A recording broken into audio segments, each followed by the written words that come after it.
Good afternoon, everyone, and welcome to the Washington History Seminar, Historical Perspectives on International and National Affairs. This afternoon, we are featuring a new book by Darshana Baruah, The Contest for the Indian Ocean and the Making of a New World Order, published in October by Yale University Press. Our discussants this afternoon are Edward Alpers of the University of California, Los Angeles, and Berenice Guyot-Richard, former fellow and senior lecturer at the King's College in London. I'm Eric Arneson from the George Washington University. I co-chair the Washington History Seminar with Christian Osterman of the Woodrow Wilson International Center for Scholars. As some of you may know, the seminar was launched in 2010. We've been a collaborative and nonpartisan initiative of the Wilson Center's History and Public Policy Program and the American Historical Association. Before March of 2020, we gathered in person at the Wilson Center here in DC. And since the summer of that fateful year, well, we've been here online, assembling participants from across the country and the globe.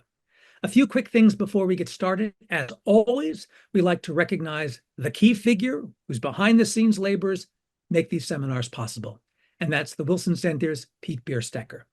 Second, this afternoon's session is being co-sponsored by the Wilson Center's Indo-Pacific program. Third, we ask you to take note. The next session of the Washington History Seminar focuses on Pierre Asselin's recent book, Vietnam's American War, A New History. It'll take place next Monday, December 9th at 4 p.m. Eastern Time. We invite you to join us. On the logistics front, today's session is being recorded and can soon be found on the seminar's YouTube page, where many, many dozens of past programs are archived.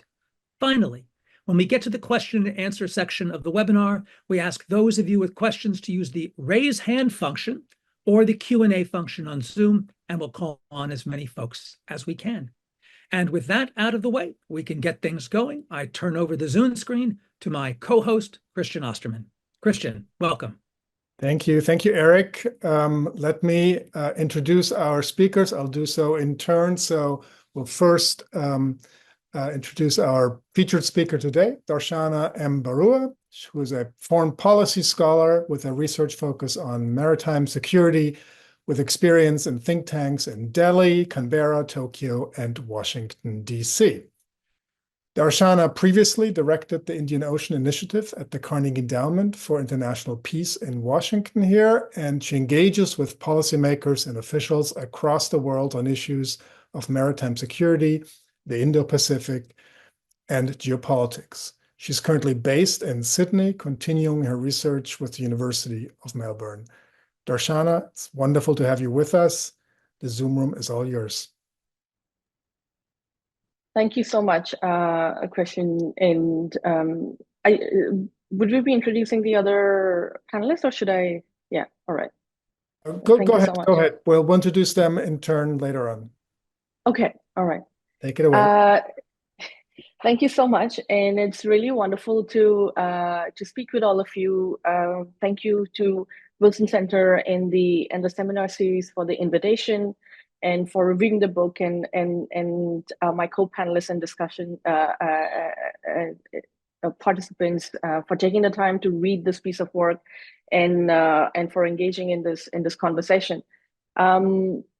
I would like to sort of, before I maybe share with everyone some of the key arguments of the book, or some of the main themes that I was able to capture, I thought I would start with why did I look at writing a book on the Indian Ocean, but also why the Indian Ocean specifically, perhaps, because I definitely am very much a product of the think tank system. I've grown up through the ranks. I've worked across different think tanks, across different capitals. As I like to joke, I'm probably one of the few people who have paid taxes to all the Quad governments. And I've worked across different think tanks in all of the capitals, where there's much more focus definitely on the Pacific, and for very obvious and very serious and urgent reasons.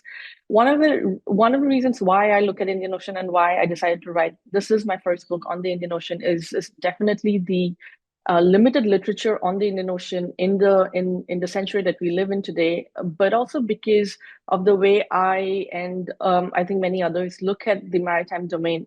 The pillar on which the book rests or is based on essentially is to look at how maritime security has started to influence foreign policy discussions and foreign policy engagements. And that's really is at the core of writing the book and the approach to my research. It's an effort to also break through the different silos in which I think we study maritime security, or we study international relations, or we study foreign policy. When I went to a university and through the years when I have been studying foreign affairs and global affairs, maritime security I've always found has been in the silos of either hard defense on naval security and naval strategy, or you would read it through a sort of lens of oceans governance, science, climate, and sort of different pillars around it. When I was taught maritime security and naval strategy, I always thought there's always been a distinct and continuing thread between geopolitics, conflict, peace, and sort of what happens in the oceans and seas. And that is one thing that I have been borrowing in my work that I have done in the last over the last 12, 13 years in looking at that. And I think the Indo-Pacific has certainly raised that conversation up to the front of the policy debate and bilateral and multilateral engagements. But I'm still not convinced that we actually teach or think about maritime security through a foreign policy lens or from a geopolitical lens. I think those silos still exist. And I was hoping to be able to contribute to that discussion and the debate, and perhaps add that look at how maritime security always has, but also particularly now, plays a role in shaping foreign policy choices. And that's essentially the framework or the arc within which I had based the book. And the reason for choosing Indian Ocean was I had been studying Indian Ocean for a long time, but as someone who watches the Indo-Pacific, I felt there was less literature and material on the Indian Ocean than I could find on the Pacific, and I was hoping to be able to contribute to that. In terms of the book itself, in writing it, there are three main arguments that I make in the book, and a few themes that I identify, and it has been an effort to tie historical evidence and historical studies in the region into contemporary issues and policy relevant issues that governments around the world contemplate, debate, or engage with. One of the first arguments that I make in the book is about breaking the silo through which we study the Indian Ocean region, and I call it the continentalization of a maritime domain. Essentially, that we study the Indian Ocean through the prism of the subcontinental lenses of Africa, Middle East, and South Asia. Every government bureau today that you look at it essentially divides the Indian Ocean either under, if it's Defense, AFRICOM, CENTCOM, or for the United States, of course, INDOPACOM. But then it gets divided into continental bureaus where somewhere the maritime domain disappears. There's also a lack of a coherent node or an existing node that studies the Indian Ocean as is across the consistent coherence theater from the eastern coast of Africa to Singapore and the western coast of Australia. So one of the main arguments that I make is that to be able to understand what's happening in the Indian Ocean, or how the maritime developments in the Indian Ocean has an impact, not just on the residents of the Indian Ocean region, but from Europe to Southeast Asia and the Pacific and Africa and Middle East, we have to go back to studying the region as it is, studying the ocean as it is, without the silo of the continental lens. So I think the first argument I have been making is about, and it's definitely borrowed from work that I've written in the past, is the breaking down or looking past the continental division of a maritime domain, because it's very hard to draw lines across waters. But as governments and as I think within IR, after the end of the Cold War, particularly after the Gulf Wars, I think we ended up dividing the Indian Ocean into continental silos. And the reason I say that the continentalization of a maritime domain is because you have Indian Ocean, say, watching through the lens of Africa Bureau or Middle East or South Asia Bureau. When you say South Asia, in the last 10 to 15 years, the issues that come to mind are a lot related to what's happening between India and Pakistan, or India and Bangladesh, or what's happening in sort of the continental aspects of South Asian issues, or nuclear issues, or conflict. And and regional developments. You don't necessarily hear about the maritime developments that's happening within, even if you term it within the South Asia lens, you don't hear about the engagements as much between Sri Lanka, Maldives, or how that is having an impact with eastern coast of sort of the Straits of Malacca and its impact on the African coast. And then suddenly one day, I think we wake up and then you realize, oh, why are the Chinese submarines in Sri Lanka? What is China doing in sort of Indian Ocean and South Asia? But then it's not sudden. It didn't appear out of nowhere, and it did not suddenly make a, a, a policy change overnight, which led to sort of a new player being in the region. It's just, I think, how we also study different programs and regions and the way it is divided. I found it pretty limiting in being able to connect the dots. And I remember when the Chinese base came up in Djibouti in 2017, which is an Indian Ocean coast. And to be able to go to Djibouti and to be able to deploy for anti-piracy missions in the Gulf of Horn of Africa, you would naturally transit the Indian Ocean region. You would make port calls, and this is how the Chinese submarines had come into Sri Lanka. But there was this whole new question. There was this entire debate in Delhi about, why are the Chinese here? Like, this is new. Where are they? Where are they going? And then when the base came up in 2017, there was this argument that, but that's an Africa development.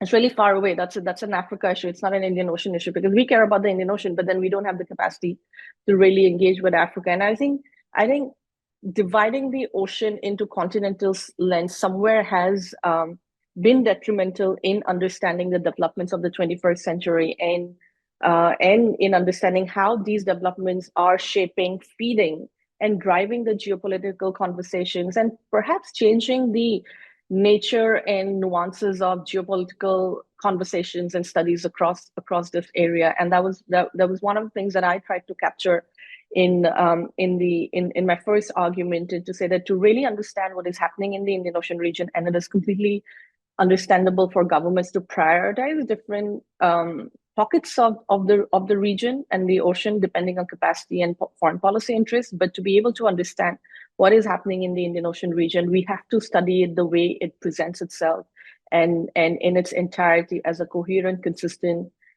theater from sort of Red Sea and the eastern coast of Africa all the way to the Straits of Malacca, Indonesian Straits, and Australia. The second argument that I make in the book is the role of island nations in shaping great power politics. And again, this is something where I found historically we tend to study great power competition predominantly through the lens of bigger powers with matching military capacities, matching economic capacity, matching diplomatic capacity or political interest in the area. And it's not quite often that we study geopolitics and foreign policy engagements or regional security architectures through the lens of players who perhaps do not possess the same level of military or economic or diplomatic weight as bigger nations in that area, in that region do. And I do believe that is beginning to change, and we are beginning to see a lot of the impact from smaller nations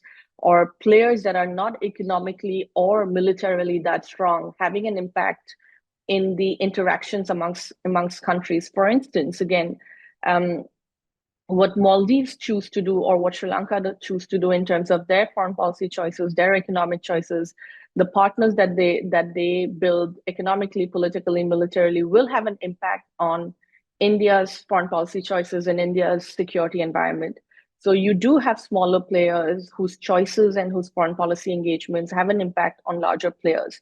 And we can see that in the Pacific as well. Solomon Islands' decision to sign an agreement with China really sparked a debate in DC, in the way that in 40 years, you had, for the first time, Secretary of State going to the region. You have the first ever US Pacific Island summit happening. You have new embassies in the region. You have a USAID office. There's new packages, new policies, new approach. And it's completely really a product of a small islands nation exercising its sovereign choice of partnering with another country that happens to be an adversary or a competitor to the United States. And I think this choice, the sovereign choice, this exercise of sovereign choice of smaller players that today in the 21st century sit along very important key choke points and trading routes is having an impact on not just the security environment and the geopolitics of that region, but also how bigger players interact with each other. Traditionally, of course, through the imperial period, colonial period, even through the, I would say, the Cold War period, smaller nations essentially absorbed the impact of competition and agreement and disagreements amongst and between two big players. But I think for the first time today, the sovereign choices of countries who have now been independent for significant periods of time and have their own distinct or specific foreign policy priorities and choices are having an impact on how bigger players in that region is beginning to look at each other or even interact with each other. So the second part of the book looks at and makes a quiet argument about the need to also study great power competition through the lens of players outside of the poles of power or centers. It's not bipolar or it's not unipolar, but essentially the players that we wouldn't traditionally study in geopolitical competition today because of the sovereign choices that they can make and because of the role they play in the global security architecture has an impact on how bigger nations like India, China, United States, or others interact and engage with each other and its impact across the ocean. The third argument of the book, in terms of the central argument of the book, is perhaps this is perhaps a little ambitious and as someone said, a little controversial to me, was that Indian Ocean as perhaps the theater of deterrence for China in our conversations in competition and conflict with China. So I do acknowledge in the book that when we think about a conflict with China, that Pacific is and will remain the likely theater for conflict, whether that's a limited conflict or whether we are talking about the much more drawn out, large scale security military conflict. But I present the Indian Ocean as in two ways for China. One is its ocean of vulnerabilities and but also its growth theater. The Pacific for China will always remain important in a way that its biggest competitor, the United States, is sitting across on the other end of that ocean, in the other end of the theater. So it'll always be more defensive. It'll always have more capacity to defend the Pacific because that's his home theater. And I think that's where the friction is. But in terms of a competition where you're not really looking to get into a conflict right now, but you're drawing out the competition and engagement in a way where you also continue to elevate, engage, and build on global engagements and establish yourself as a global power, Indian Ocean is equally important, if not more, because it is the ocean that connects China to Europe, to Middle East, to Africa, to South Asia, and the islands. So essentially, its growth story, 76% of China's energy transits the Indian Ocean region. If it wants to have its diplomatic engagements, its political engagements with Africa, with Middle East, with Europe, it needs to have continued access into the Indian Ocean region. It will be there. So in terms of deterrence and maybe when we talk, because I've spent the last couple of years in DC, and the conversation on China is, of course, in DC is different. And this was a product of that conversation where I think there's quite a bit of narrow focus on limiting what is considered China's aggressive behavior in the Western Pacific to Western Pacific. So you're really focusing on a very small area in there to be able to limit that capacity and that not spill over. But I don't necessarily agree or perhaps see the situation in the same way that where both nations, whether it's the United States, whether it's China or US and allies in China, are avoiding or attempting to avoid any drawn out conflict or even limited conflict, you're entering into a prolonged state of competition, continuous, consistent, aggravating state of competition. And when you are in a state of competition, it would be beyond your limited zone of conflict. And I think that's where Indian Ocean provides de-escalation ladder, because that's not what China's strength is, and that's where the competition is going to play out. But it comes back into the two arguments that I made before, which is that it's not just going to be decided between, say, China and the United States, or India and France and UK and the other players.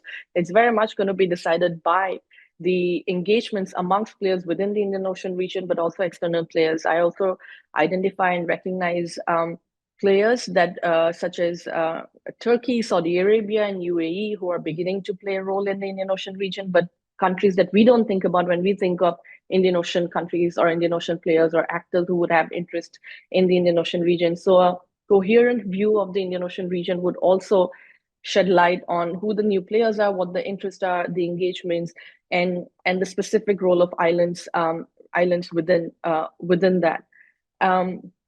In terms of themes, going sort of a layer beyond the central argument, the three arguments of the book, there are a few themes that I raise. One is of the role of island territories. And again, this is more on the security and the geopolitical, geostrategic aspect that I come from.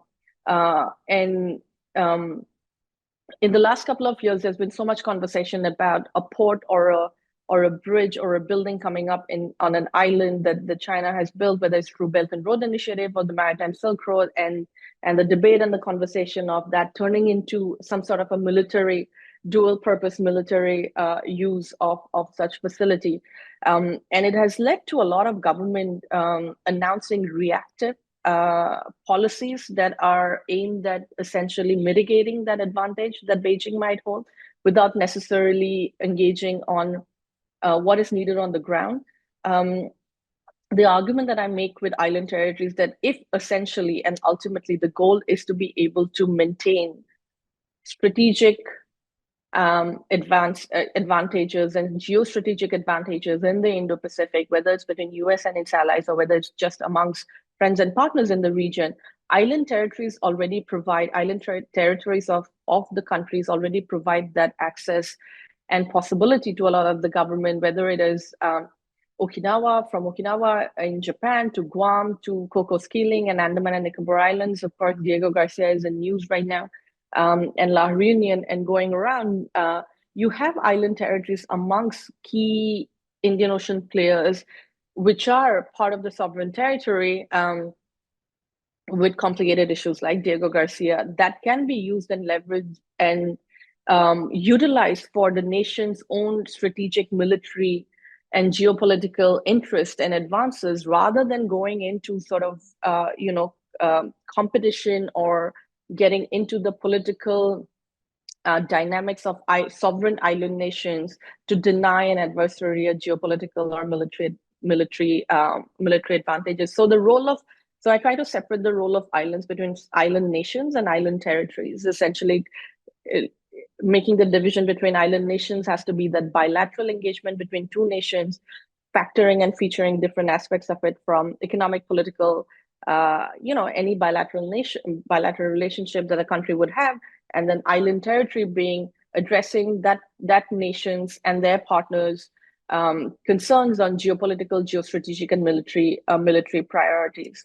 The other themes, which is essentially how I end the book in looking ahead on the Indian Ocean and maritime security, is one question is the question of China and India. How will China and India coexist in the Indian Ocean region? They're two nuclear-powered neighbors that have already gone to war before. They have very contested and complicated history that continues to feed into the relationship today. These are two nations that have a lot of experience and a lot of mistrust from conflicts and friction along its northern continental borders. But these are also two nations that have very limited experience and interactions at sea. They do not have any bilateral exercises. They don't talk to each other from a maritime point of view. There's very limited understanding, and they are in each other's maritime zones now, whether it's India in South China Sea or whether it's China in the Indian Ocean region. So how is the spillover of this conflict from the northern continental border between India and China along the Himalayas into the Indian Ocean have an impact? Where would the mistrust and sort of that view of each other feed in? And that is something that hasn't played out, or probably been stretched out as much. But given the history that is how India and China coexist, because I think they would have to coexist in the Indian Ocean region, would have an impact in the geopolitical developments of the area. The next three things that I raise in terms of themes are potential maritime themes or areas in the maritime domain that I see becoming foreign policy important to foreign policy conversations, but perhaps bringing to the surface the series of developments and issues and governance questions that we haven't really taken a decision on, and which perhaps would also highlight how much more studying and how much more examination of the maritime domain is required. The first is weaponizing fishing. I call it weaponizing fishing, in the sense that fishing has always been an economic and beneficial issue. A collaboration. Indian Ocean, of course, is a great fishing sort of theater for fishing across from Europe to East Asian nations, not just of the residents, but Indian Ocean is also one of the theaters which is least governed. It's one of the oceans that does not have a fisheries agreement, unlike what Pacific has, or the Mediterranean has, or the Atlantic has. So there are much more. And I say this with the Indian Ocean. The problem with Indian Ocean is that it's actually no one's responsibility. Everyone has pockets of Indian Ocean that they're responsible for, and because the ocean is so vast and so broad and crosses so many zones, that it's almost nobody's responsibility to monitor it on its own and take charge of it. And so there's a lot more that happens in the gray and dark areas of it in international waters that perhaps go unnoticed. So what is the role of fishing for geopolitical developments in terms of technology on fishing boats that could perhaps take up more data, and perhaps could take up more research data and surveillance data for issues that traditionally maybe we would see research and surveillance vessels being deployed, which could be doubled up from fishing vessels? Is that a question? That's more of a research question, like what is the role of fishing and weaponizing fishing in a way of economic collaborative cooperative issue that could turn into a geopolitical tussle between different nations. Similarly, blue economy. Blue economy is, I say blue economy as a strategic tool, because dual use of blue economy, oceanographic missions, hydrographic missions. Blue economy is a development collaborative approach, but then what is its use in the conversations on maritime domain and maritime security? How is it being handled, or how what are the trends that we are beginning to see, and how do they interface with each other?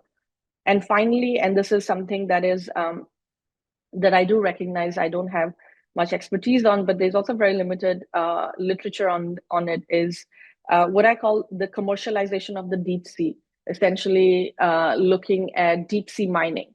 So we are talking about an area which is the bottom of the deep sea, the ocean floor, of extracting minerals to feed into to address needs, energy needs, to address clean energy, which of course is connected to important debate on climate and environmental policy. But are we ready to have autonomous vessels and commercial private sector companies go to high seas and commercially extract minerals from the bottom of the ocean floor, when the world does not have a agreed treaty governance structure and a body to be able to agree what is okay and what is not okay? Are we prepared for that? We are basically taking the issues that we came up from the surface of the ocean, which was, again, let's say fishing. It was a very, very productive, very economically beneficial and collaborative approach, but that did lead to a lot of maritime crimes and non-traditional security issues, whether it's illegal fishing, whether it's smuggling, trafficking, all of these range of issues that came up, which wasn't anticipated from a collaborative commercial benefit of fishing. So now, as we try to commercialize the deep sea, are we prepared and ready, not just for the governance structures, but also to address what might come up as a product of that. And that is not really being debated and discussed outside of the environment, I think, environmental concerns, which is the right approach. But I think it has far more reaching impact, will have impact on geopolitics, strategic, and military aspects of the deep sea, whether it's underwater, domain awareness, or sort of from governance and priorities or interests and capacities and capabilities of operating at that level of the ocean. So these are some of the themes that I've raised in the book. And finally, as a conclusion, I essentially look at how maritime security is becoming a foreign policy tool, that today maritime security is an important pillar of the foreign policy toolkit. Almost any bilateral document that you pick up, maritime security today is listed as an area of interest for collaboration, as an area of interest, as an area of priority. But I still think that we are not studying maritime security as a foreign policy subject or as a foreign policy priority or a foreign policy tool enough to understand how that is influencing each other. And I really do hope the book can add something a little bit into that debate, and also some literature into understanding the Indian Ocean in the 21st century better today. I'll stop here. Great. Thank you very much, Darshana. Now we're here at the Washington History Seminar. So our next two speakers, I hope, will try to provide some historical context, draw some of the historical context out of the book. We will start with Dr. Berenice Goyot-Richard. She's a specialist of South Asia and the Indian Ocean, holds a readership. She's a reader in international and South Asian history at King's College London. I hope I got that right, Berenice. Her award-winning work focuses on the long-term impact of decolonization on the world as we know it today, particularly in terms of international politics. She has written extensively on Sino-Indian relations and on the strategic borderlands between India, Burma, and Tibet.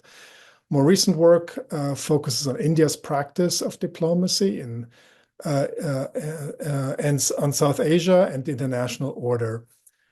She was a Wilson Center Fellow. Welcome back to the Wilson Center. She worked at the center on geopolitics of the Indian Ocean since 1945. So perfect setup for our presentation today. And we're delighted to welcome you to the Washington History Seminar. The Zoom room, Berenice, is all yours. I hope you will engage Darshana with a few questions, drawing out some of the arguments and the historical context. Over to you. Thank you very much, Christian. And it's a pleasure to be here and to be back virtually at the center. It makes me realize I miss Washington. Thank you, Darshana, for this really interesting work. I'm going to try to put it in context and maybe also offer you an opportunity to maybe delve a bit more into some of the arguments you're making, which I think are really important arguments, notably the one you foregrounded, which is about the importance of islands.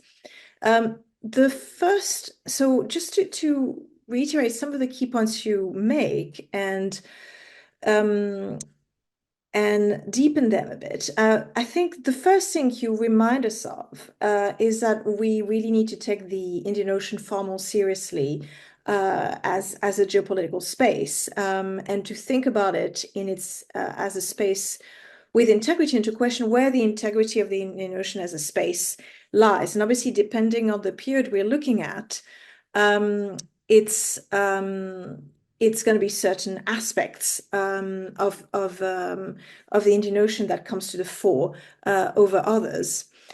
I think anyone who works on the Indian Ocean will realize will not be surprised, but it's true that the Indian Ocean is very much tends to be forgotten compared to the Indo-Pacific. I think this also comes maybe from the fact that we are actually often talking, at least unless we're talking from an Indian standpoint, we always need to think about who talks of the Indo-Pacific, and if we're talking from a US point of view, or from a Japanese point of view, a bit less so from a French point of view. You're going to see very much an Indo-Pacific, with the emphasis on the Indo-Pacific. And I think on this, there is certainly important lines of continuity if we think about the 20th century in general, so the last 70 years. So in other words, we even before the rise of that idea of the Indo-Pacific, there was already, I would say, an older politicization of oceanic spaces that was taking place long before the last 15 years or so.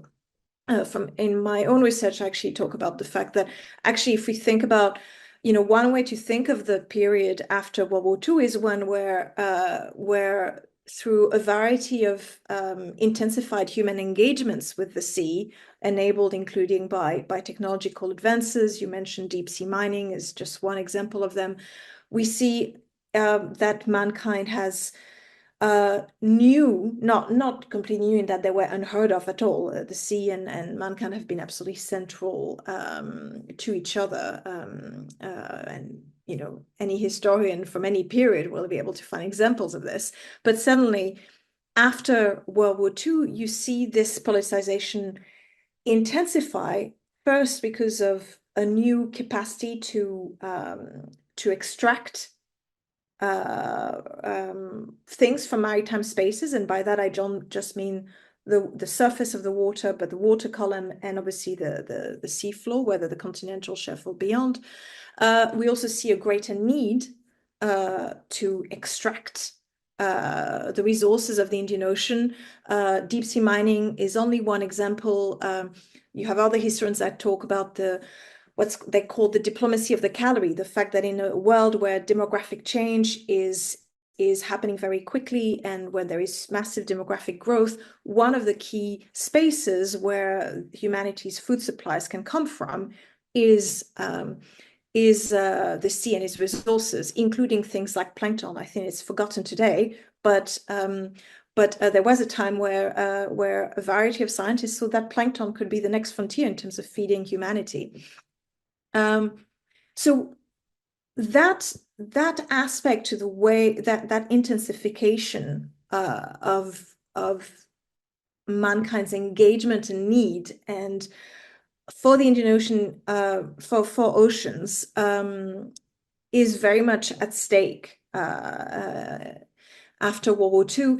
And in the case of the Indian Ocean, this also corresponds to a period of decolonization, which I think you gesture at, especially when you talk about islands, but maybe you could talk a bit more, because in a sense, one of the reasons the Indian Ocean is becoming politicized is because it's an ocean where the majority of coastal states and islands are actually emerging from colonial rule, right? In the same way, when you make a distinction between islands and island territories, one of the ways the distinction operates is who decolonized and who didn't, right?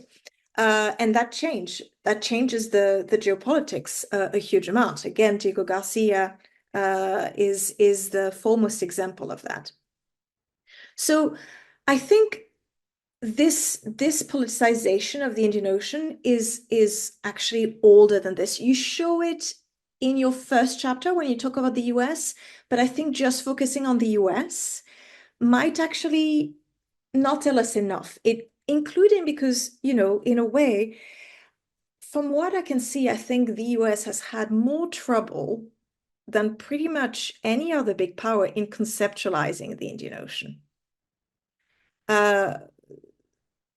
Even back then in the 60s and 70s, when you read the diplomatic records, there is a sense constantly that the Indian Ocean matters, but how it matters and why is impossible. And in a way, there's almost a sense that the Indian Ocean matters because the Indian Ocean is a place that proves that the US is a superpower, because it's the place where it has no direct absolute interest, and yet it needs to take an interest in them. And what country can afford to take an interest in everything everywhere other than a superpower, right?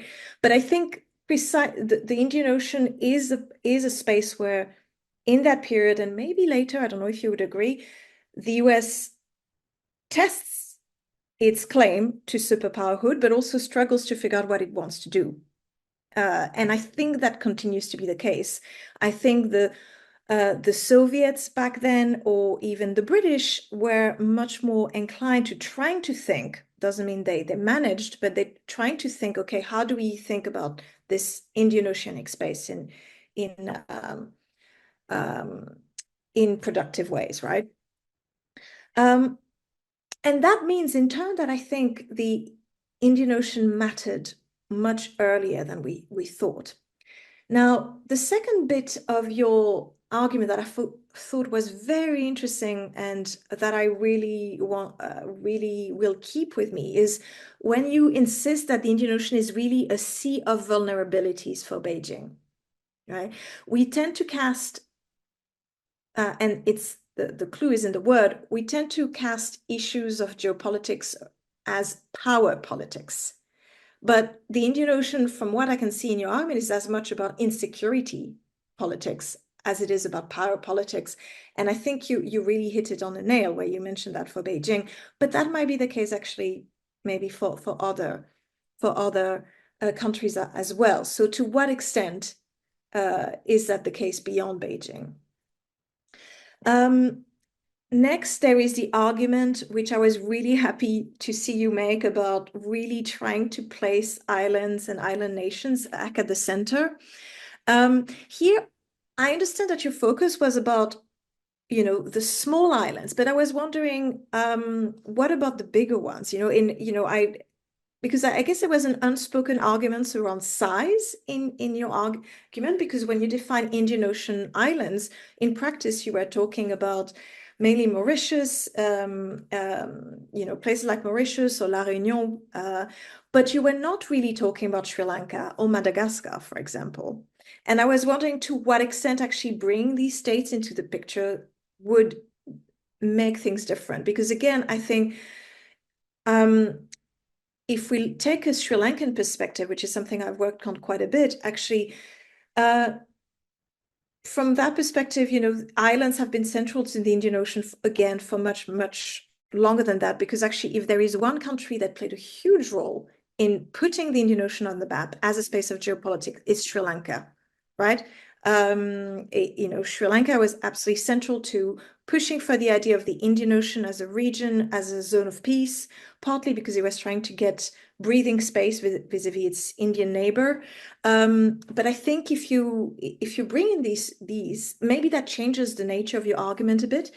But I think it would also make us think in different ways about the role of islands.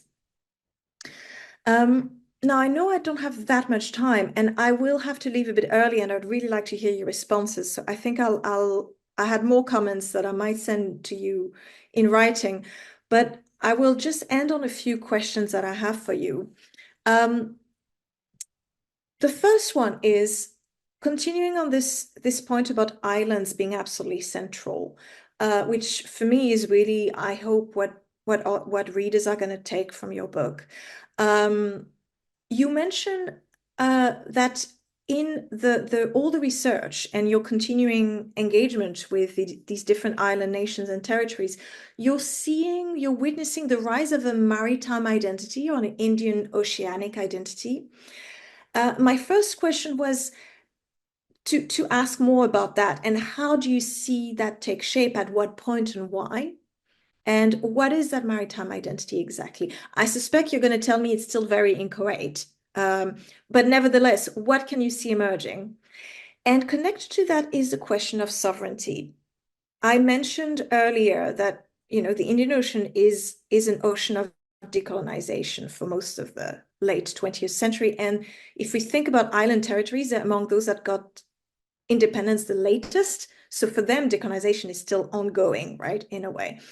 In that context, is there something specific about the way islands understand maritime sovereignty compared to how, other states, other powers might conceive of it? The second question, as I said, is to probe your argument and to understand your chronology in historical perspective about when Indian Ocean islands get the importance you ascribe to them, and what are the factors, right? I think you make a very good point about how important they are today. I was wondering if you could maybe, for our readers and our audiences today, explain to us exactly how you see this come about. Third question that I have is, you mentioned towards the end that India is obviously very big in this story, right, in the background, but you mentioned that India still by and large is constrained by a vision of itself that's largely coastal rather than maritime, if I understood you correctly. However, you also say it's starting to take steps to remedy this. How do you see this, and how do you explain this relative blindness, if I characterize your point well enough? And where do you think India is going with this? What are the next steps from an Indian standpoint? I should preface this by saying that I work on South Asia and India as well as Sri Lanka, so I have a vested interest in knowing your point of view here. And the final thing I would like to ask is, I mentioned earlier how, the stakes around mankind's engagement with the Indian Ocean have become increasingly high from in the post-45 period. One of the results of this is that we've seen the law of the sea get codified after probably the most intense diplomatic negotiations the world ever saw, right? It took ages and a humongous amount of work to get UNCLOS to bring it into being. So where do you see the place of the law of the sea as it's evolving, right? Notably with the last year, the Treaty of the High Seas. Where do you see the place of the law of the sea in your work? Wonderful. And I'll open the floor back to you now. Thank you so much. This was really, I think, very stimulating. Darshana, let me give you a chance to respond before we bring that into the conversation. So please go ahead. Thank you, Bernice. That's a really great set of questions, and I've of course read your work over the years, so it's really good to sort of hear your views around this. So when I started writing the book, there's almost 5 books in there. First was sort of what I had initially set out to write was a book about islets in the Indian Ocean. And when we went back to sort of doing our proposals and market research, the feedback that came back was that there hasn't been an Indian Ocean book in a coherent way written in a long time. So it was almost that I'm jumping 3 steps to go to a very, very specific nuance of a debate that I have invested the last 13 years of my life with, and sort of making that jump without placing the context for why should we be talking about Indian Ocean again today now. It's not really in the news. It's not something that is like, what is the aspect of it? So it went back to, do I write a book on, I am a student of history. I studied history as sort of in my undergrad. And so it went back to that, should I be doing an historical perspective of the Indian Ocean? But I'm not a historian. There's far more greater, deeper works of history that has been done, I think, in the Indian Ocean, at least up until the last century. So we try to sort of merge that into, so which is why I say in the book itself, each chapter I can draw it out into a full-fledged manuscript on its own, from whether it's on the maritime identity part. So the compromise for me in terms of history was the second chapter, which was Diego Garcia. And because there are so many players involved in an Indian Ocean conversation, and I do preface it by saying that the book on Indian Ocean is not about 1 or 2 players. It's about all the players that we see in the Indian Ocean today. And I was very conscious that I don't make this a book about US and China in the Indian Ocean, or India and China in the Indian Ocean, or US, China, and India in the Indian Ocean. I sort of wanted to keep it, to give it space to bring a lot of the other players around, and which is why I think some of the things I haven't been able to pull out to the extent that I would have liked to, but just enough to restart a conversation on Indian Ocean. So I was really happy to hear for you to start to say that, we often forget actually how important Indian Ocean is. So let's debate it now. And I think that was essentially my first thing that I wanted to definitely wanted to do. And just quickly, just comment on some of your observations and to your questions is, I think I think the future of Indian Ocean is held in the archives of major Indian Ocean countries of the past. I don't think so. We are gonna see something dramatically different. It's just, I think it's going to be the same playbook sort of played out, but with different new actors and within the architecture that we find ourselves in the post 1945 world. So if you actually spend the most interesting work that I found while writing the book was in the British and the American archives and in the Japanese archives and in the Indian archives, and sort of, how different countries looked around it. So I think the historical importance of the Indian Ocean is going to be the first place of understanding. And I think that's what we have to do, bringing it to governments today on the policy side of it. Why is it important and how do we go forward? So I completely agree that the conversation about the oceanic space, the conversation about resources, it's not new. It's been contested. It's been, I think, revived under the Indo-Pacific framework.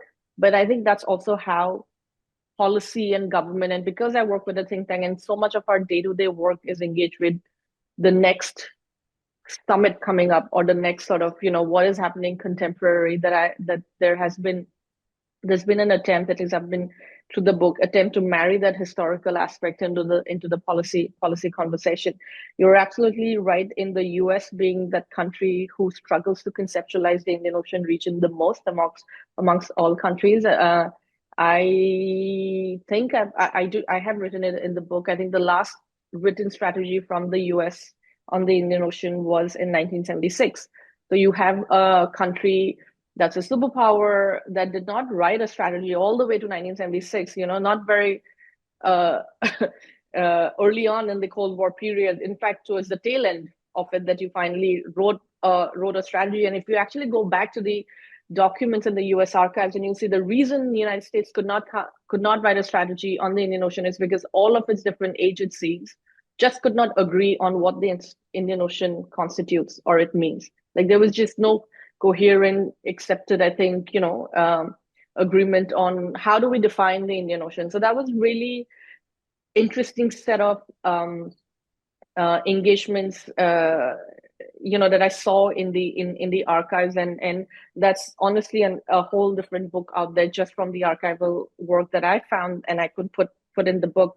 You're right, the US struggles even today, but I do think it's beginning to change. I think there is and you're also right in that Washington understands the Indian Ocean is important, but it doesn't really articulate how that is important to US interest. And I think also because a lot of Washington's foreign policy priorities are shaped through its ongoing competition and conflict. So if the Indian Ocean is not pushing back the Washington foreign policy apparatus, it's in zone of peace. You don't need to worry about it. So if Middle East was important with the Gulf War and everything that was happening there, Taiwan is very important because of China. It's a crisis, and that's essentially how I see in terms of Indian Ocean was a theater where Washington was able to, even when I was in DC, they say, but we don't have much interest in the Indian Ocean. We are not very present. US is one of the few countries that consistently deploys a carrier into the Indian Ocean region. The Fifth Fleet is in Bahrain, Seventh Fleet is in Tokyo. You have carriers and forces going across between the two regions. What are you transiting? You're transiting the Indian Ocean. So you're consistently present. But the conceptualization of Indian Ocean is like, oh, but that's CENTCOM and that's PACOM. It's not Indian Ocean, but it is Indian Ocean. And I make this argument to European governments as well when they say our Indo-Pacific strategy and we have this Pacific strategy and we have to deploy. I was like, what theater are you transiting to go to the Pacific? You're not flying over it. You're sailing through the Indian Ocean to get to the Pacific. So how can you not have an Indian Ocean strategy, but have a Pacific strategy? And I think that's a product of also how the superpower of our time dictates the foreign policy priority. So if Washington is paying more attention to Pacific, I do see a lot of the allies publicly formulating that, but not necessarily that that's the only way. I think we'll begin to see much more of Indian Ocean conversation come up with European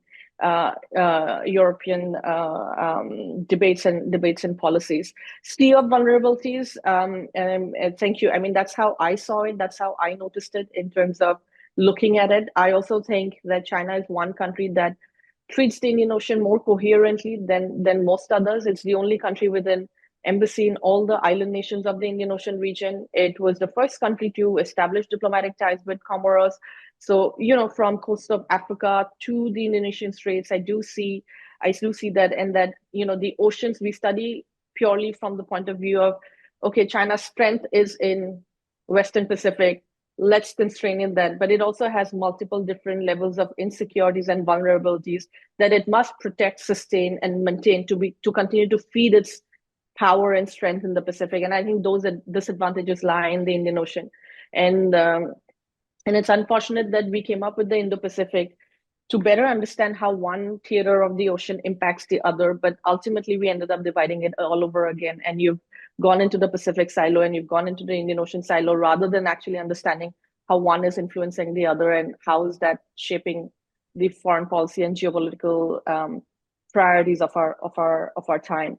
On islands again. Darshana, I'd like to bring our second speaker into the conversation, and maybe you can use some of your comments a little bit later on to address some of the very specific questions that Berenice posed about, Indian oceanic identity, about the understanding of maritime sovereignty by some of the island nations, and also, of course, the law of the seas that she raised in her final question. But if I may say so, I need to leave, unfortunately. So I'm just going to take my leave from Darshana and all of you. I apologize for leaving. It's very late here in London. Yeah, we understood and appreciate. Thank you for having me. Have a great discussion for the rest of the evening. Thank you for joining us. Thank you so much. Before I introduce our next speaker, let me remind our audience that you can join us. We hope you will join us. Our preference is for you to chime in directly by using the raise hand function and posing your question or comment to our speakers, or you can use the Q&A function in Zoom, and then we'll put your questions to our speakers. I encourage you to do so. But now let me turn to our second commentator, really one of the leading figures in the field, Professor Edward A. Alpers. He's a research professor emeritus of history at the University of California, Los Angeles, and former president of the African Studies Association. He has published widely on the history of East Africa and the Indian Ocean. His major publications include Ivory and Slaves in East Central Africa, back in 1975, Africa and the West, a documentary history from the slave trade to independence, published in 2001 with a number of editions. East Africa and the Indian Ocean, published in 2009. The Indian Ocean in World History, 2014.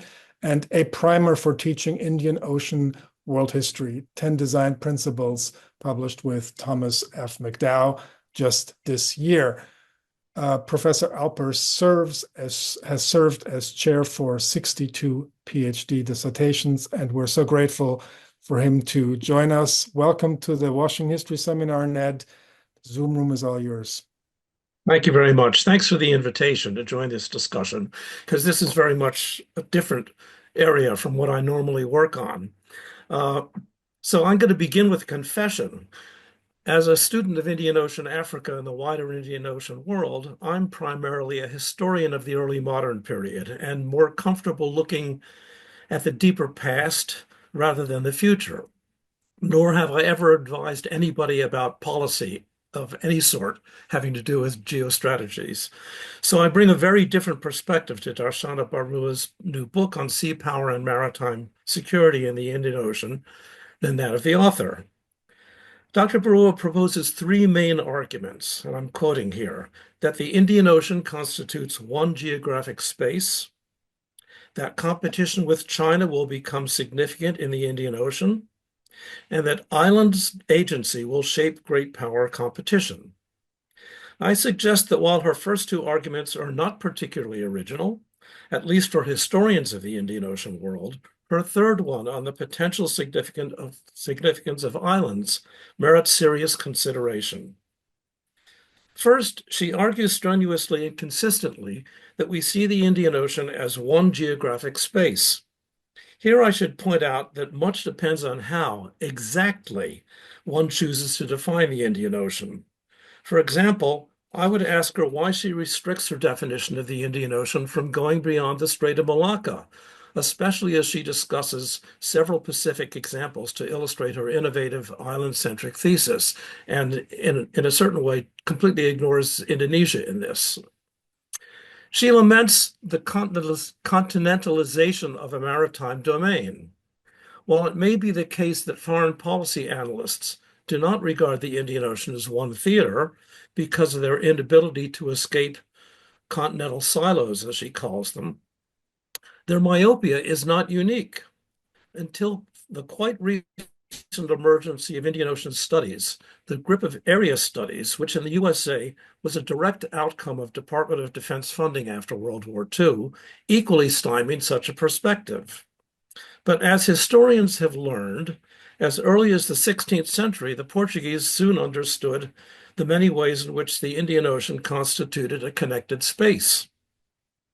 As the apothecary chronicler Tomé Pires wrote in 1515 in his Summa Oriental, quote, Cambay, that is Gujarat, chiefly stretches out two arms. With her right arm, she reaches out towards Aden, and with the other towards Malacca, if they are to be very rich and prosperous.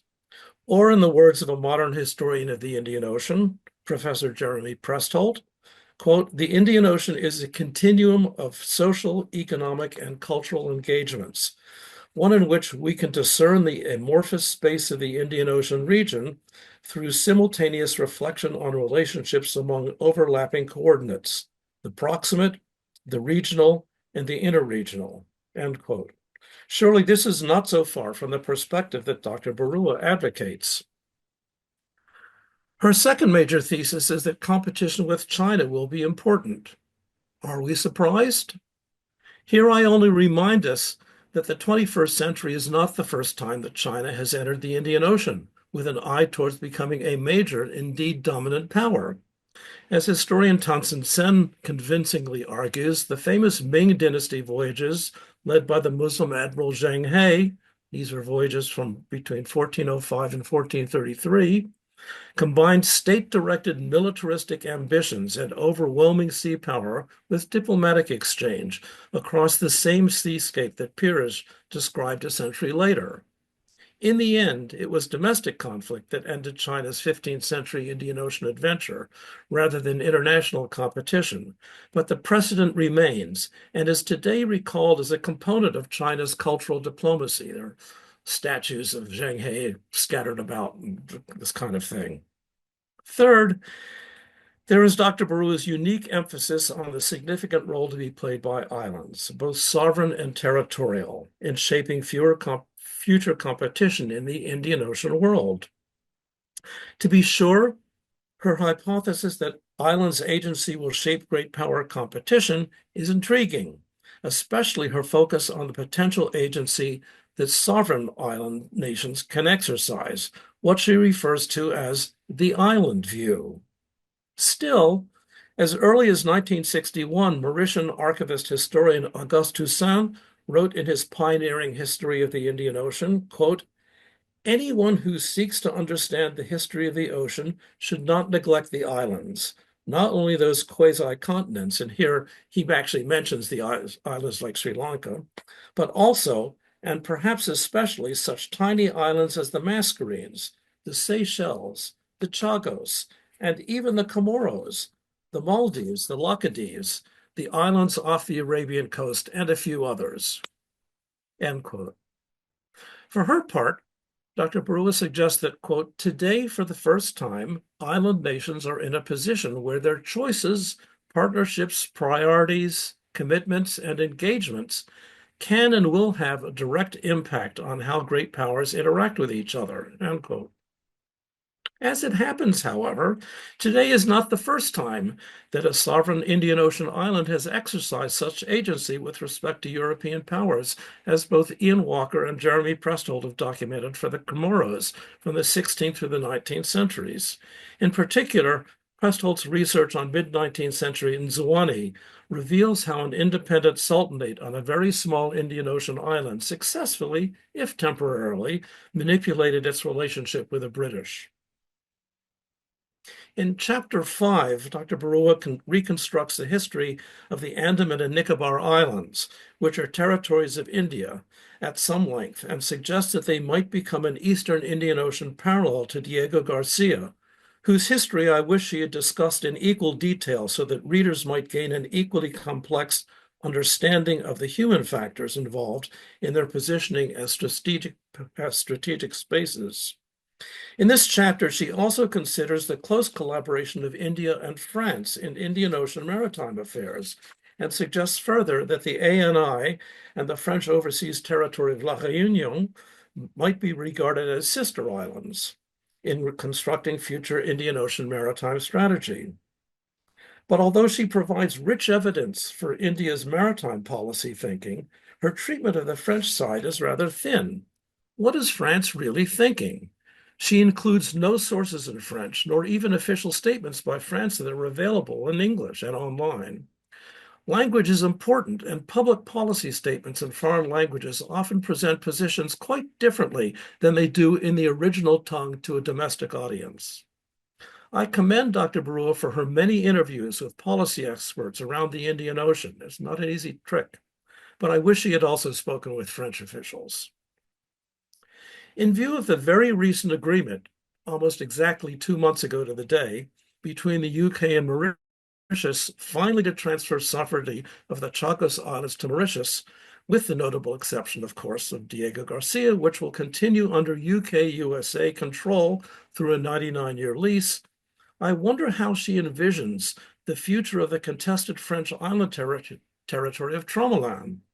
How vigorously will the newly elected government of Mauritius, not the one that agreed to the new arrangement with the Chagos, how will the newly elected government of Mauritius now pursue its claims to Tromelin Island? And how might the Diego Garcia agreement encourage other claimants, such as Madagascar and the Comoros, to France's scattered island territories in the Indian Ocean play out in the future?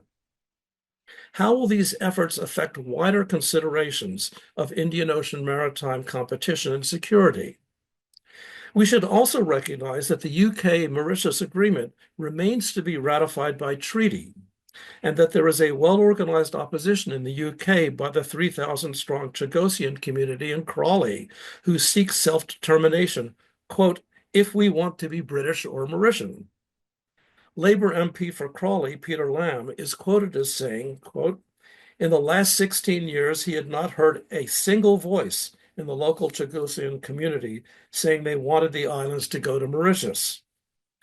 How might the indigenous inhabitants of the ANI respond to the changes that Dr. Baruah proposes for that Indian territory? Lastly, as we seem to be on the threshold of a new era in global politics in which American nativism and isolationism are returning to prominence, does Dr. Baruah see any possible changes in U.S. policy, or what passes for U.S. policy in the Indian Ocean under the Trump administration? Thank you very much. Thank you very much, Ned. Over to you, Darshana, for responses to these various questions.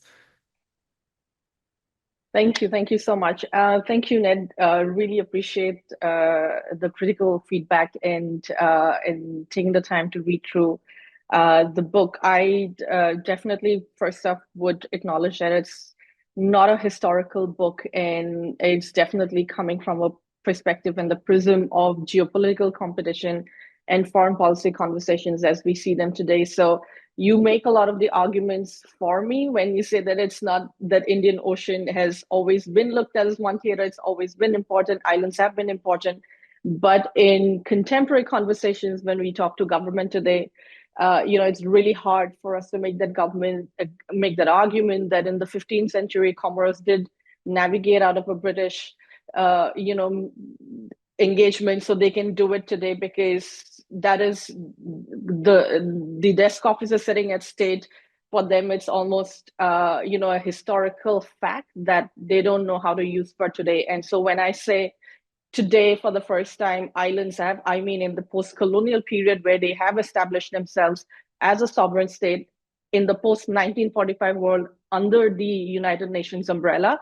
This is for one of the first times where in a geopolitical competition where none of the countries are kingdoms or none of the powers are sort of imperial powers, whereas sovereign nations, you are beginning to see this exercise of choice and agency. Historically, as kingdoms, there would be many, many, many more examples on this, and I absolutely agree with you, but it's just on the foreign policy and policy conversations for today, that is, for governments of the day, is a historical fact with almost very limited application to what they see in their engagements.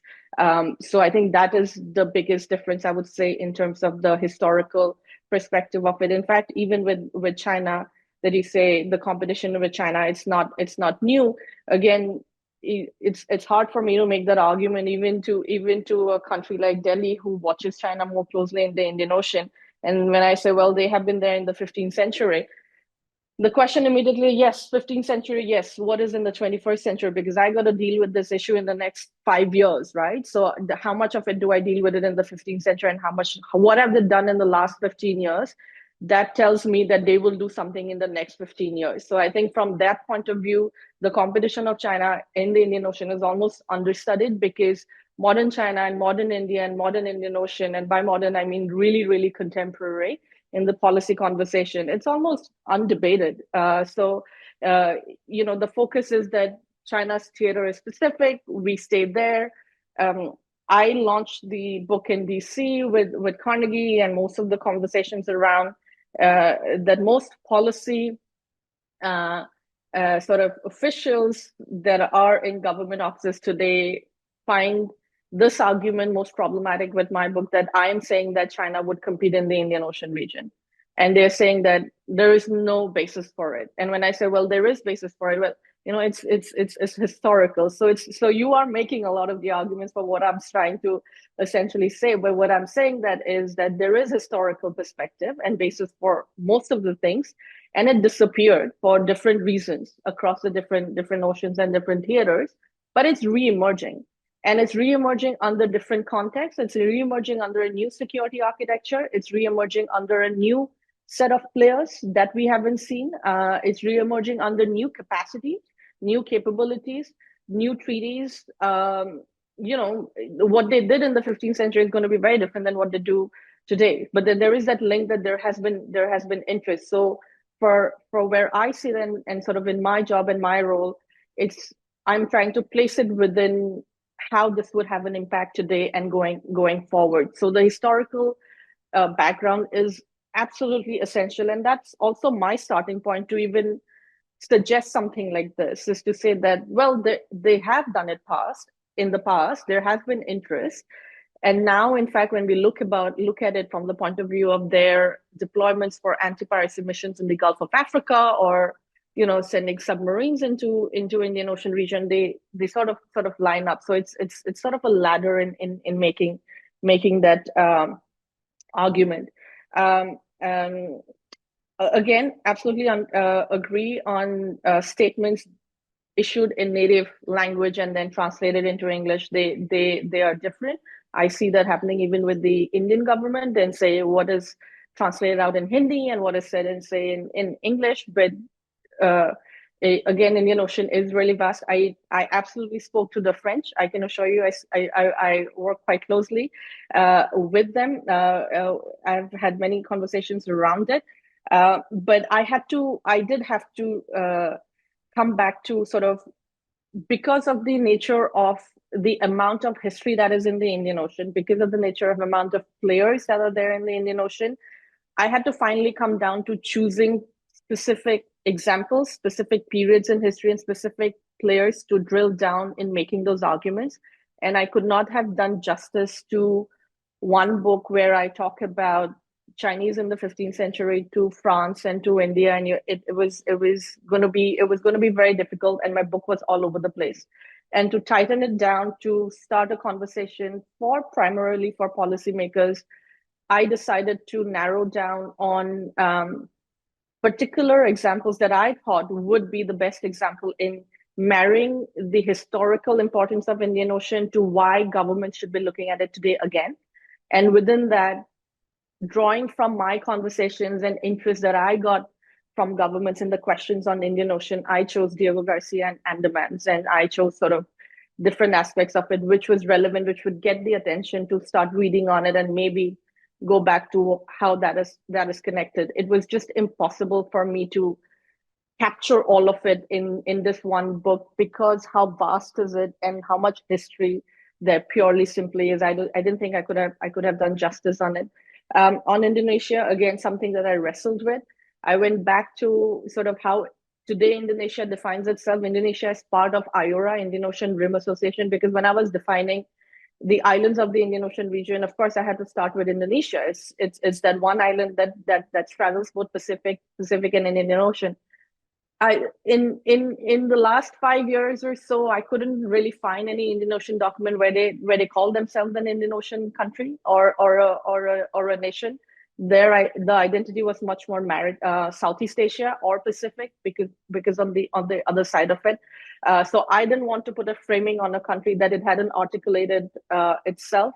But of course, it's part of it. I talk about Indonesia through the Indonesian Straits, from the military aspect, strategic aspects of it.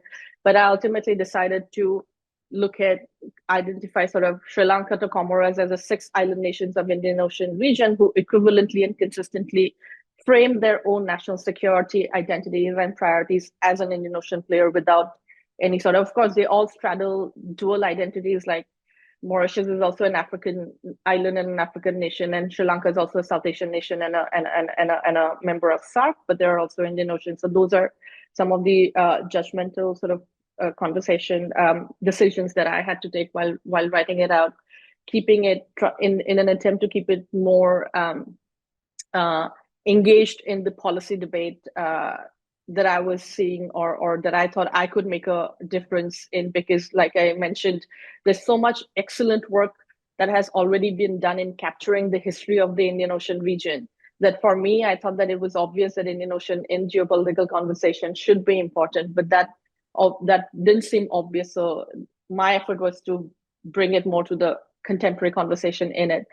So the two questions that I think that I would say in terms of, and might not be the best answers, is absolutely the UK-Mauritius agreement is yet to be ratified.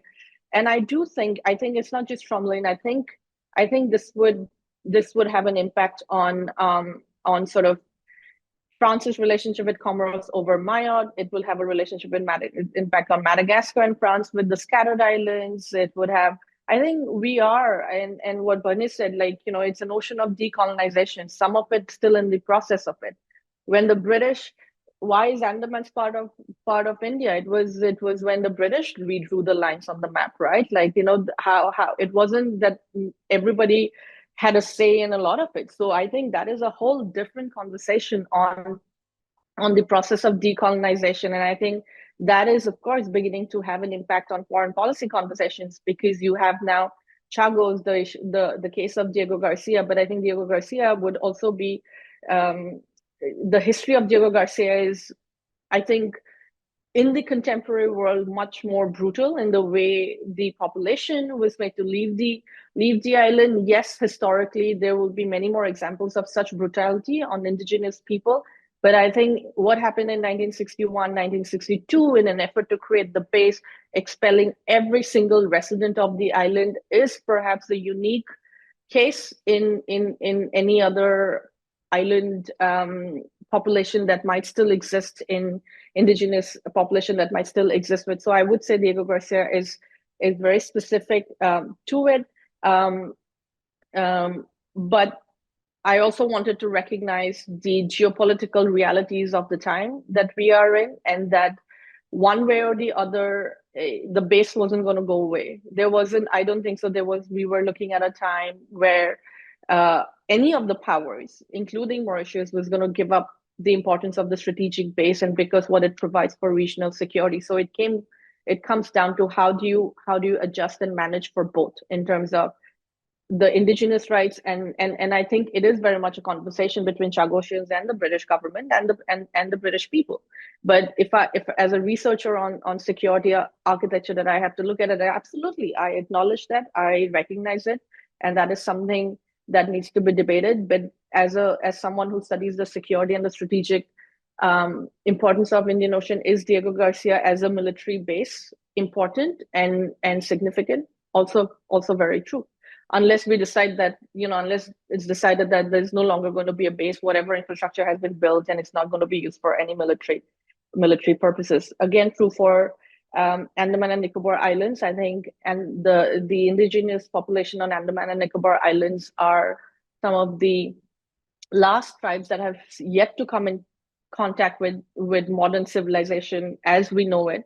Many of them are not, they are the only citizens of India who do not vote in Indian elections because they still have their own rights and rules and laws, and dialect is different. And there has been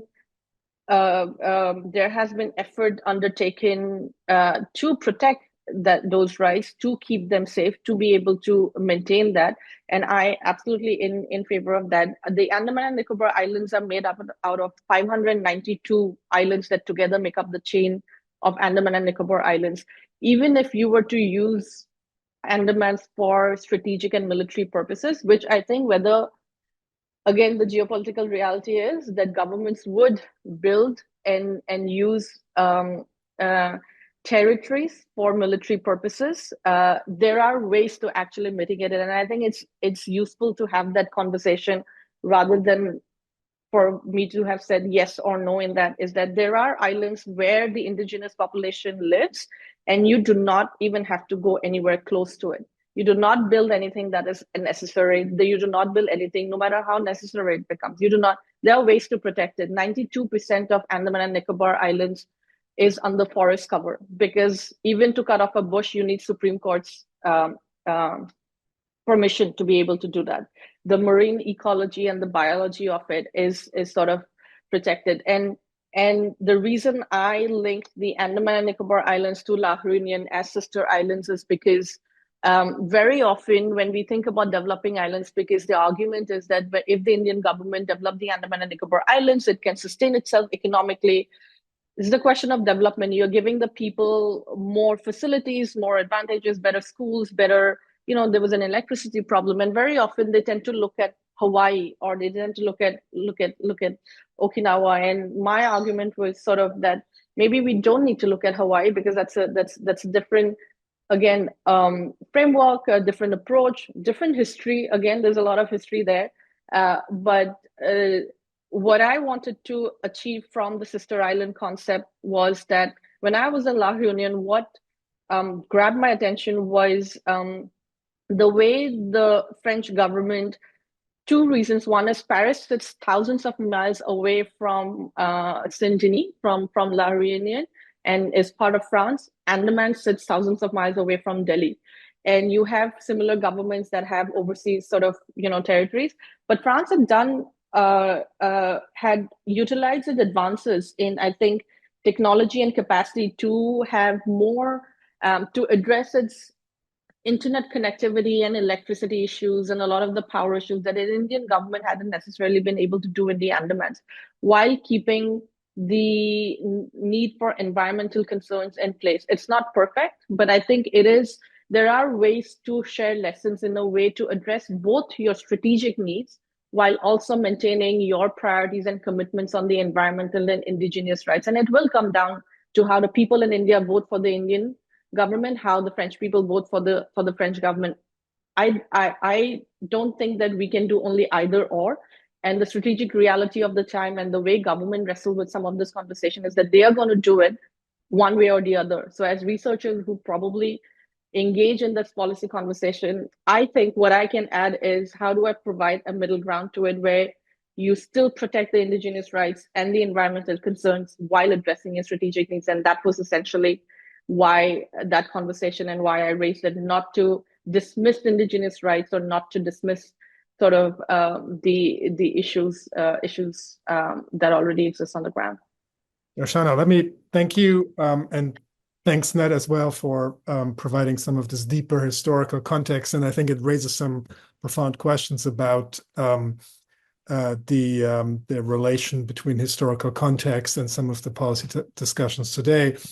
But I'd like to bring in a couple of interventions by our audience. Giselle Yasmin, who writes that she's a layperson, not a specialist, from someone with family ties to the region, but no deep expertise, asks, the Indian Ocean has been a transit hub since ancient times, resulting in new languages, cuisines, and culture. Is this shared history something that can be built upon geopolitically to have this region emerge in a stronger, unified way? And if you can handle that in a couple of minutes, we could maybe get one more question in. Absolutely. That's the hope. I think that's what the Indian Ocean Rim Association attempts to do, to really bring together. So you have IORA membership from Iran to Kenya and Indonesia and India and sort of Australia. But politics does get in the way, I have to say. But I think one of the main things most countries agree is on that shared history and the celebration of that shared history. But unfortunately, it hasn't resulted in the shaping of the geopolitics, but it is acknowledged and identified at this point in time. I think more work is required, though. Thank you. There's a question about regional groupings and security. Would there be security or regional groupings present in the Indian Ocean region that are being considered? After all, many major powers like the US, the UK, Australia, India, Pakistan, Saudi Arabia, and Iran, as well as some rising African countries, are there, with Egypt at the end. Or does the Indian Ocean tend to be considered as an extension of the Mediterranean and the Pacific theaters? I'll answer the second question first. I think it depends on where you're looking at the Indian Ocean from. Sitting in Canberra, the Indian Ocean is the secondary sea to the Pacific. If you're in the Mediterranean, that's the extension to in Southeast Asia. If you're in the Indian Ocean, that's your primary theater. So it depends where you're looking at Indian Ocean from. But I don't think so. It's a globally accepted narrative of Indian Ocean being an extended theater of either the Mediterranean or the Pacific. It depends on the capital that you'd be watching from. In terms of the security or regional grouping, it already exists, but it all happens in sub-regional areas. So there is this Colombo Security Conclave, which is India, Sri Lanka, Maldives, and over time they've started inviting Seychelles and Mauritius. There's of course SARC. There's Indian Ocean Commission that brings in all the French-speaking islands of the Indian Ocean. So it leaves out Sri Lanka and Maldives. You have African Union looking at that within. So there are different groupings within IORA, which is regional as well, and then within sub-regional. In terms of a military structure, I don't see that happening in the style that we have NATO or the sort of the alliance system. I see that existing bilaterally. I see that existing trilaterally, and of course now quadrilaterally. The Quad exists, the coalition of India, Australia, US, and Japan. But then you have a country like India that does not form formal military alliances. So I think we are seeing different formats and frameworks. It already exists. It's just I don't see one particular grouping surfacing to replace what already exists or take over as one, I think, body, the way we see maybe the Pacific Islands Forum or something like that. Thank you. Well, Darshana Baruah, Ned Alpers, and Berenice Goyo-Achar, thank you for a really rich and stimulating conversation. Thanks to our audience for your interventions, and with thanks to Eric, over to him for last words. Eric. My thanks to everyone as well. Remember, we reconvene in 1 week's time on Monday, December 9th at 4 p.m. Eastern Time for a discussion of Pierre Asselin's recent book, Vietnam's American War, A New History. We hope you join us. Till then, thank you. Good night.